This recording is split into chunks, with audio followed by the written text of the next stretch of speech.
पानी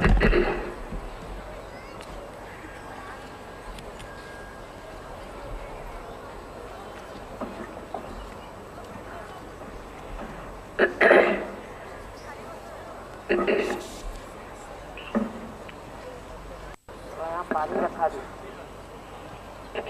पानी यहाँ रखा दी। सत्य को खोजने वाले आप सभी साधकों को हमारा नमस्कार।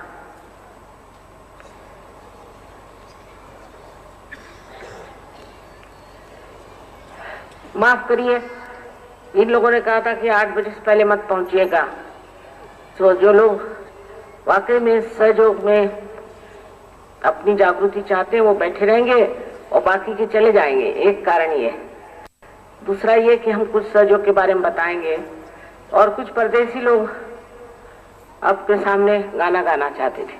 इस तरह से 3-4 कारणों की वजह से जानकर हम धीरे धीरे आए। पर इतने साधकों को देख करके क्या कहा जाए। इस पूना में बड़ी मेहनत की है और वर्षों से यहाँ आते थे, क्योंकि शास्त्रों में इस नगरी का नाम पुण्य पट्टनम है, माने पुण्यवान नगरी है। पर यहाँ इतना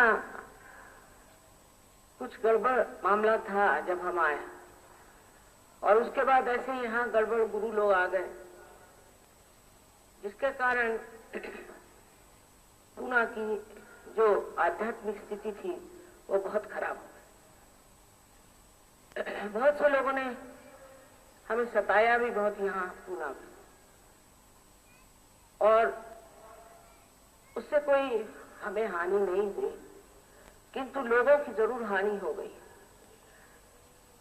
न जाने क्यों सत्य के विरोध में हमेशा कुछ न कुछ ऐसे लोग खड़े हो जाते हैं कि जिनको पता ही नहीं कि सत्य कितना आवश्यक है। जिस कगार पे आज मनुष्य खड़ा है, आप जानते हैं कि घोर कलयुग, ऐसा कलयुग तो कभी देखा ही नहीं और सुना ही नहीं जैसा आजकल है। कुछ समझ में नहीं आता। कोई भी प्रांगण में आप देखें, राजकारण हो, नीति हो, कुछ हो, हर चीज में आप पाते हैं कि एक अजीब सा अंधेरा छाया, और ये अंधेरा मिटने का नाम ही नहीं लेता। इसका कारण क्या? इतना कलयुग इसलिए इतना प्रभावशाली और इस कदर विचलित करने वाला है, इसका एक ही कारण है, वो ये है कि मनुष्य अज्ञान के घोर अंधेरे में डूब गया है। और इसकी एक जरूरत थी, क्योंकि आपने जाना होगा दमयंती आख्यान में, नल ने एक बार दमयंती के विछोह में बहुत परेशान होते वक्त कली को देखा और उसको पकड़ लिया और उससे कहा कि अब मैं तेरा सत्यानाश करूंगा, क्योंकि तेरे कारण लोग भ्रांति में पड़ जाते हैं। मैं भी भ्रांति में पड़ गया और मेरी पत्नी से विछोह हो गया, तो मैं इस तरह से तेरा इलाज करूंगा कि फिर तू संसार में नहीं आ सके। तो कली ने कहा ठीक है, लेकिन तुम पहले मेरा महात्म्य सुनो। जब तुम मेरा महात्म्य सुनोगे तो उसके बाद तुम मुझे नहीं मारोगे। अच्छा बताओ, पहले महात्म्य ये है कि जब मेरी सत्या आएगी, जब कलयुग आएगा, जिस वक्त घोर अंधेरा छाएगा, जब माया चारों तरफ फैल जाएगी और लोग पैसों के पीछे में पागल हो जाएंगे, ऐसे समय में जब नीतिमत्ता टूट जाए, धर्म डूब जाए, ऐसे समय में लोग भ्रांति में आ जाएगा, उसको भ्रांति हो जाएगी और उस भ्रांति में वो खोज करेगा। भ्रांति के सिवाय वो खोज नहीं कर सकता। समझ लीजिए 100 साल पहले इतने कोई खोजने वाले ही नहीं थे जो कि सत्य को खोजते। तो एक कलियुग का एक दूसरा प्रकाश है कि जिसमें मनुष्य सोचता है कि इस अंधेरे में हमें भी प्रकाश खोजना चाहिए, और उस खोज में ही मनुष्य सत्य की ओर बढ़ता है। पर वो जानता नहीं कि खोज किस चीज की करनी, क्या पाना है, किस लिए हम परेशान हैं, ये चीज नहीं जानता। यही बड़ा भारी अंधकार है। इस कश्मकश में ही मनुष्य जो है वो बहुत बहुत गहरा ऐसी गर्त में फंस जाता है कि उससे निकलना मुश्किल। फिर गुरुओं के पीछे दौड़ना, झूठे गुरुओं के पीछे दौड़ना, नहीं तो राजकारणी लोगों के पीछे दौड़ना, किसी न किसी के पीछे दौड़ते रहता है। उसको अपने व्यक्तित्व का कोई महत्व नहीं रह जाता, क्योंकि वो अपने को जानता ही नहीं कि वो क्या चीज है, कितनी महान चीज है। जिस वक्त वो जान जाएगा कि वो कितना महान है और उसका स्वरूप अंदर से कितना गौरवशाली है, वो ये सब झूठी शान को छोड़ करके और असलियत पे उतरेगा। अब मैंने कहा कि आप सत्य को खोजने वाले, आपको आश्चर्य का सत्य और निर्वाज्य प्रेम जिसे कहते हैं एक ही चीज है। परमात्मा का जो निर्वाज्य प्रेम हमारे ऊपर है उसकी शक्ति हर जगह विचरण करती है, लेकिन हमारे दिमाग में बात नहीं आती। हम लोग कभी सोचते भी नहीं कि ऐसी कोई शक्ति है। हमारे शास्त्रों में सब बातें लिखी हुई हैं, लेकिन हम लोगों ने अंग्रेजी शिक्षा प्राप्त करी और इस अंग्रेजी शिक्षा के पीछे में हम लोग भी अंग्रेजी हो गए एक तरह से, और ये मालूम ही नहीं कि हमारे देश में कितनी महान महान हस्तियां हो गई, कितने बड़े बड़े ऋषि मुनि और दृष्टा हो गए जिन्होंने बहुत कार्य किए, और उस कार्य के फलस्वरूप आज का सहयोग।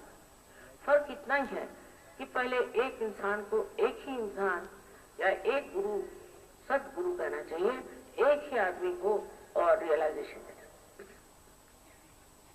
एक ही आदमी को आत्मा का दर्शन कराता था। ऐसी कुछ परंपरा थी। अपने महाराष्ट्र में भी एक ही गुरु एक ही इसको देता था, दीक्षा कहना चाहिए। पर इसमें दीक्षा विक्षा की बात नहीं है, बात है कुंडलिनी का जागरण। जैसे ज्ञानेश्वर जी ने अपने गुरु से कहा, उनके भाई साहब उनके गुरु थे, उनसे कहा कि भाई मुझे इजाजत दे दो, तो मैं सिर्फ इस कुंडलिनी के बारे में लिखना चाहता हूँ, बस और कुछ नहीं, मैं सिर्फ लिखना चाहता हूँ, मैं ये कार्य करूंगा नहीं, पर मुझे आप इजाजत दे दीजिए। उन्होंने पता नहीं कैसे सोच करके ये इजाजत दे दी, और इस इजाजत को पा करके उन्होंने अपने ज्ञानेश्वरी ग्रंथ में 6ठे अध्याय में कुंडलिनी पर व्यवस्थित रूप से विवरण किया। लेकिन जो धर्म मार्तंड लोग थे उनको ये बात पसंद नहीं आती, क्योंकि उनको तो कुंडलिनी का ज्ञान ही नहीं था। तो उन्होंने कहा ये जो 6ठा अध्याय है ये निषेध, इसका निषेध करना है, खत्म। कोई किसी ने वो बात पढ़ी नहीं, किसी ने वो जानी नहीं। उसके बाद इसी के परिणाम स्वरूप 16वीं शताब्दी शिवाजी जैसे महान राजा हुए और उन्होंने अपने गुरुओं से दीक्षाएं ली। उस वक्त यहाँ महाराष्ट्र में ही अनेक साधु संत जो कि असल में बड़े पहुंचे हुए पुरुष थे, लेकिन उनकी बड़ी दुर्दशा करती। तुकाराम को देखिए, अपने और लोगों को देखिए कि किसी के साथ भी सदव्यवहार समाज ने भी नहीं किया, और जो धर्म मार्तंड थे उन्होंने भी नहीं किया, सबने उनको सताया। एक नाथ जी थे और दूसरे जो लोग थे बहुत तकलीफ में रहे, क्योंकि लोग सत्य को पसंद नहीं करते थे। सत्य को पाते ही असत्य सब गिर जाएगा, और जिस असत्य के बूते पर वो खड़े हुए हैं वो मिट जाएगा।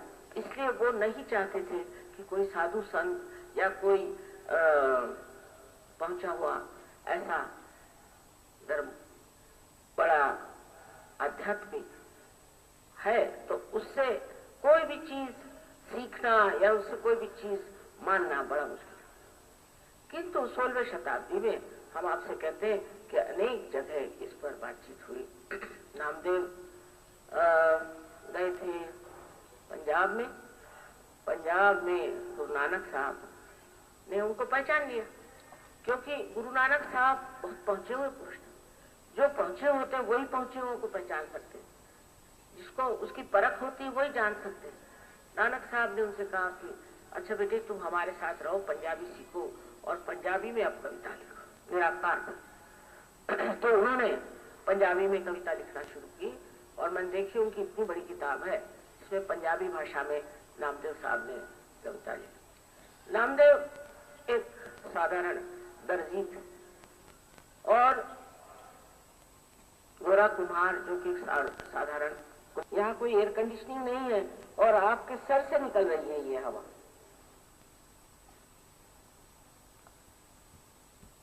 हाँ, अब लेफ्ट हैंड मेरी ओर करें, सबको माफ कर दीजिए पहले और अपने को भी माफ करिए। फिर से अपने और प्रसन्न चित्त होकर के देखें। सगळ्यांना क्षमा करा आणि स्वतःला क्षमा करा। उजव्या हाताने बघा, डावा हात माझ्याकडे, लेफ्ट हैंड मेरे तरफ और राइट हैंड स्वच्छ। मैं लेफ्ट और राइट इसलिए कहती हूँ कि हर एक भाषा में अलग अलग शब्द हैं। जैसे पंजाबी में खब्बे कहते हैं लेफ्ट को, मैं पंजाबी भी जानती हूँ, तो मैंने सोचा यही ठीक है, लेफ्ट एंड राइट। अब देखिए आ रहा है क्या?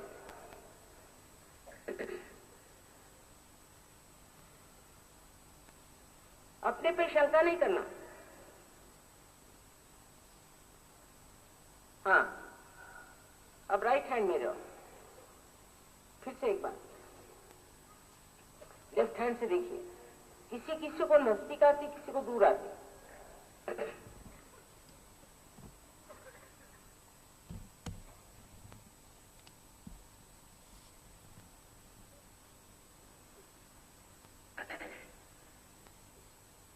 अब दोनों हाथ आकाश की ओर और आकाश की ओर देखिए और एक प्रश्न पूछे। 3 प्रश्न मैं बताऊंगी, उसमें से सिर्फ एक प्रश्न 3 बार पूछे। पहला प्रश्न, माँ क्या ये परमात्मा की प्रेम शक्ति है? दूसरा प्रश्न, माँ क्या ये परम चैतन्य है? तीसरा प्रश्न, माँ क्या ये निराकार रूह है? जो भी चाहे इसमें से 3 में से एक प्रश्न 3 बार पूछे।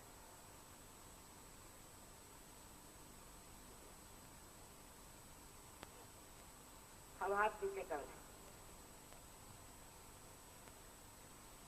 अब दोनों हाथ मेरी ओर करके निर्विचार हुई। निर्विचार समाधि इस प्रकार प्राप्त होती आसानी से। दोनों हाथ मेरी ओर, निर्विचार। लाइट इधर दिखाई मेरे ओर तो देखेंगे ना, उधर लाइट का डाक। हाँ,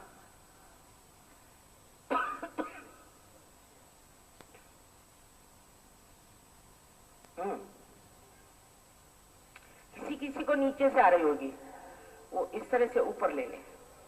जिसको नीचे से आ रही हो ऊपर ले ले। I'm sorry I have to speak in these local languages because see, we are in this country. I hope you don't mind.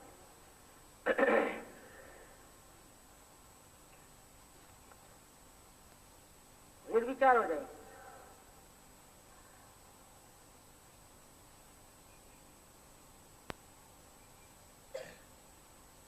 अब जिनके दोनों हाथों में,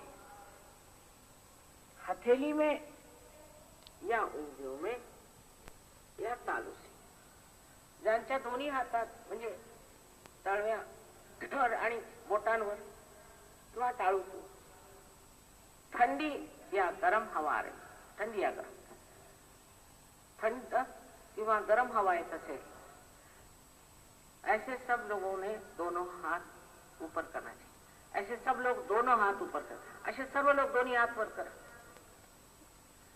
मतलब ना 5 मिनट में सबके हाथ ऊपर, सबको नमस्कार, ना हाथ पीछे।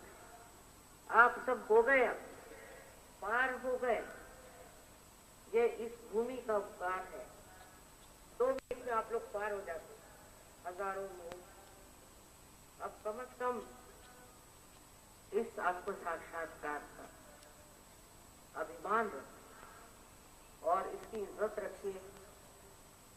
आत्म साक्षात्कार झाला कुंडलिनी जागृत झाली, पण त्या अंकुरित झालेल्या शक्तीला पूर्णपणे एक विश्वस्वरूप देण्यासाठी, किंवा ज्याला आपण म्हणू की एक वृक्षासारखं मोठं करण्यासाठी सामूहिकतेत आलं पाहिजे। इस अंकुरित शक्ति को सर्वव्यापक करने के लिए और इसकी वृद्धि करने के लिए, इसका वृक्ष बनाने के लिए आपको सामूहिकता में आना है।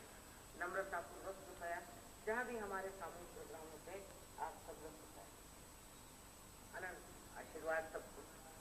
धन्यवाद, धन्यवाद, धन्यवाद।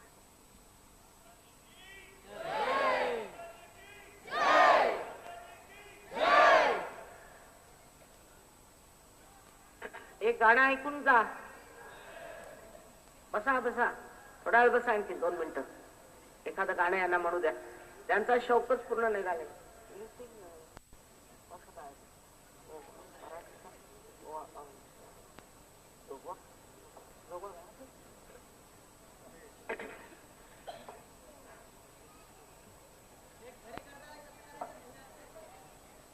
क्या करें? आपको कुछ कर प्रश्न हो तो आप चिट्ठी लिख दीजिए मेरे पास। अच्छा, हाँ।